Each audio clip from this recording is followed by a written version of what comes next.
Good afternoon and welcome to the Midday News for Thursday, June 4. I'm Shamela Pullett. Here's what we have in the bulletin. Coral reefs and fishing grounds at risk from offshore oil exploration zones. Education Ministry to address low rate of university enrollment. And later in sports, Windies lose first game of ODI series versus Sri Lanka. Thank you for joining us. I'm Shamela Pullen. Here are the details. Danger is looming in Hopewell, St. Mary following the widespread erosion of a ford in the community. Motorists and commuters say the ford, located on the main road, is on the verge of collapsing into a nearby river. But the authorities have turned a blind eye. Kelisha Williams reports.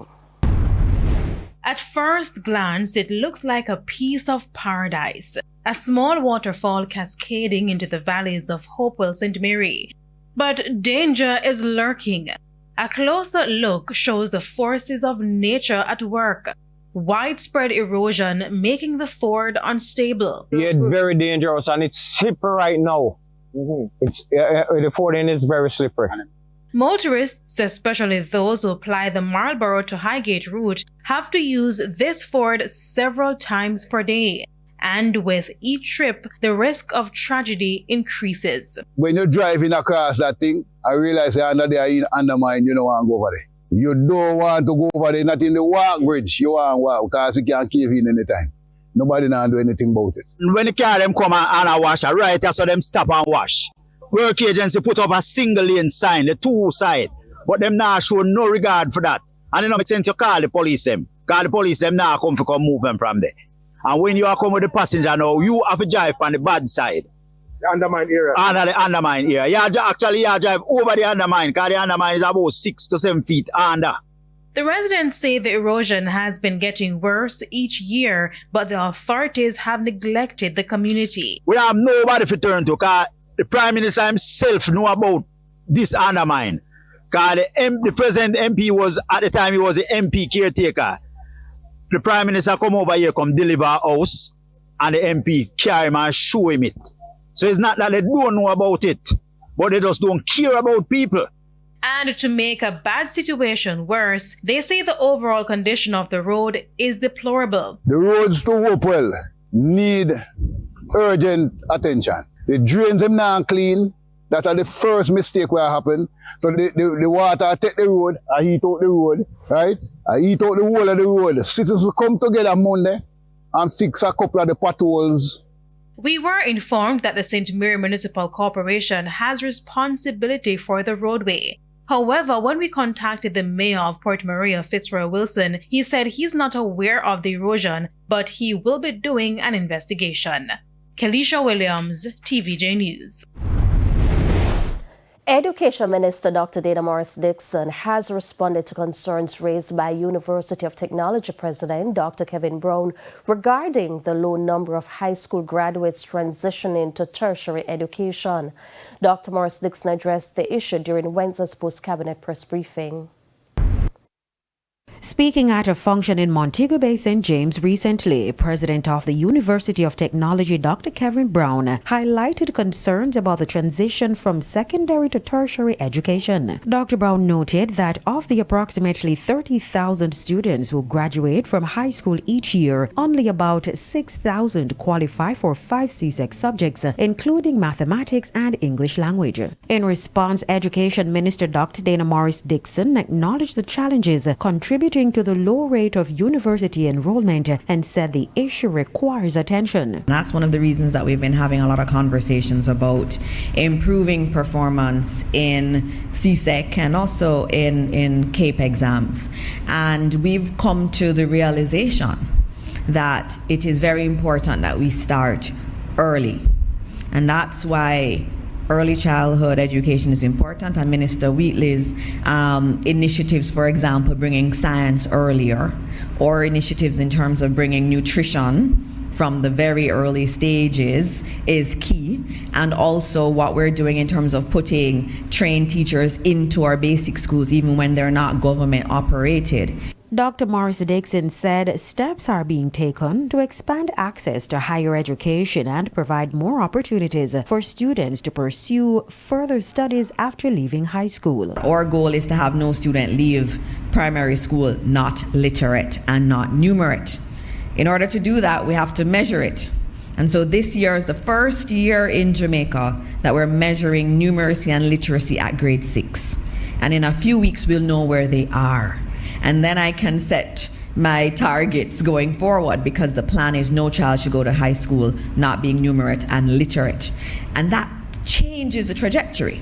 But it's going to be some time before we get there. However, Dr. Morris Dixon is urging universities to adapt to the evolving demands of the labor market. Your construction workers, your plumbing, all these other areas, that's where the demand is globally. And we're seeing that shortage here in Jamaica as we're doing all of this reconstruction in the West. We have shortages of skilled labor. We also see globally that young people want much more of the micro-credentialing. So they want to do short courses that just stack on top of each other. So they're not looking at your 4-year degree or your 3-year degree. They're looking at getting skills that just match up with each other, and then they become this unique skilled person that comes out into the labor force. So our universities also have quite a bit of work to do in terms of understanding what that labor market looks like. Carrie Simpson, TVJ News. Foreign Affairs Minister Kamina Johnson-Smith has provided an update on Jamaicans residing in the Middle East amid the ongoing conflict in the region. The minister addressed concerns about their safety and the government's efforts to monitor the situation. I know that persons had individually been those who were either in transit or who had a strong desire or the flexibility to return, took advantage of flights that were based on availability to return, but that the majority was really quite settled and waiting for normalcy to return, because they are either under contract and waiting to and continue to operate, because you recognize that even though there is anxiety and some instability, it doesn't permeate all levels of society and the operations, the normal operations of the societies. So we continue to monitor, we continue to have lines of communication open, and we will advise if there are any developments that require public attention. A new report released today has warned that coral reefs and fishing grounds on Jamaica's south coast are at risk from offshore oil exploration zones. The report was released by Earth Inside in partnership with the Jamaica Environment Trust, JET, and 10 other civil society organizations. JET says one of the key findings indicate that Jamaica's most ecological important marine habitats could be directly threatened by offshore oil and gas exploration in the Walton Morant block off the island's south coast. It says Earth Insight's geospatial analysis shows that risk zones tied to the block overlap with 99% of all Jamaica's south coast coral reefs and 97% of seagrass areas, threatening habitats that underpin fishing and tourism along the south coast. The analysis found that about 62% of marine and coastal protected areas and 62% of key biodiversity areas fall within these mapped risk zones. Additionally, the report notes that the Walton Morant block overlaps with 11,070 square kilometers of ecological or biological significant marine areas, an area roughly the size of Jamaica itself. The Pedro Bank, Jamaica's primary fishing ground, along with the Pedro and Morant Keys, also falls within the block's risk zone. The report said oil spills, drilling discharges, or seismic surveys in or near these areas could damage habitats, disrupt fish populations, and contaminate the seafood supply chains that thousands of Jamaican households depend on. The Portland Bight Protected Area and South Coast towns, including Port Royal, are also at risk. The Earth Insight report notes that tourist destinations along the South Coast, including Hellshire Beach, Treasure Beach, and White House Coast, are vulnerable to oil population or coastal industrialization that could undermine both high-end resorts and community-based tourism models. Commenting on the findings, JET Chief Executive Officer Dr. Teresa Rodriguez Moody said while offshore activity in the Walton Morant block is currently at the exploration stage, it carries the risk of opening the door to future extraction in some of the country's most important marine areas. She says instead of pushing for oil and gas expansion, the country must focus on protecting its oceans and investing in healthy ecosystems, resilient communities, and sustainable livelihoods. The report is being released ahead of World Oceans Day, observed on June 8, and the Our Ocean Conference, the premier global forum on ocean protection, which convenes in Mombasa, Kenya, from June 16 to 18, 2026. Raquel Porter reporting for TVJ News. It's time for a break. Stay with us. More stories when we return.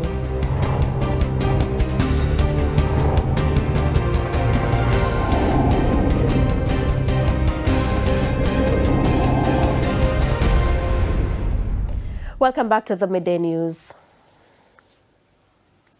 Information Minister Dr. Dana Morris-Dixon has given an update on the government's Jam Rock program. This is an initiative aimed at improving public service delivery through digital transformation and greater government efficiency. The minister outlined the latest developments during Wednesday's post-cabinet press briefing.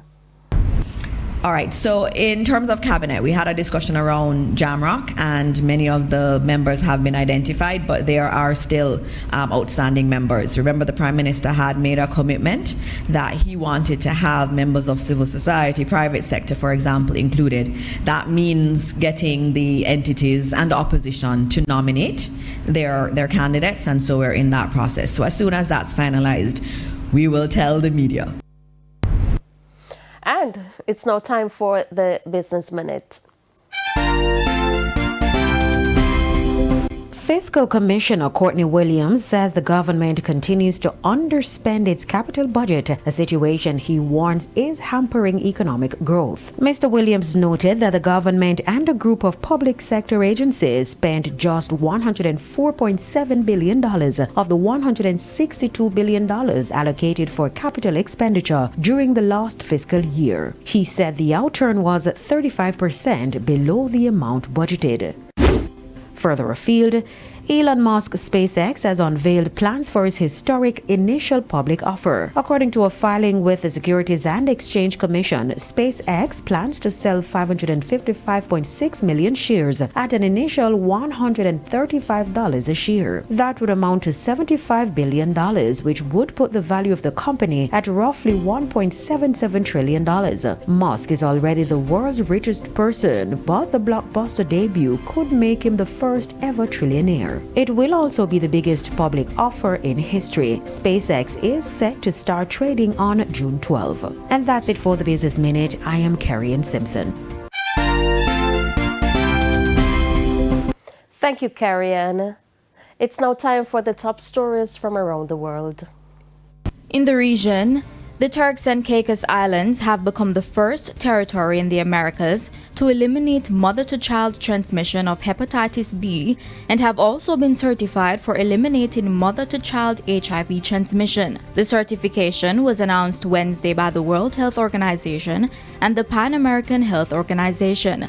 Health officials say the milestone was achieved through strong prenatal care, widespread screening, and high vaccination rates. The agencies say the achievement sets an example for the Caribbean and supports the region's goal of ending preventable infections among newborns. And on the international scene, one person is dead and another seriously injured following a train derailment in Iowa on Wednesday. Police say the derailment happened after a train collided with a semi-truck. The truck driver was killed, while a passenger remains in serious condition. Several rail cars left the tracks, but authorities say there are no immediate hazardous material concerns. Passengers on the train escaped with only minor injuries. Now officials say the highway will remain closed for several days as crews begin the massive task of clearing the wreckage and restoring rail service. And those were the top regional and international stories. I'm Aliyah Bryant. Thank you, Alia. We head to a quick break. When we come back, we'll have your midday sports report.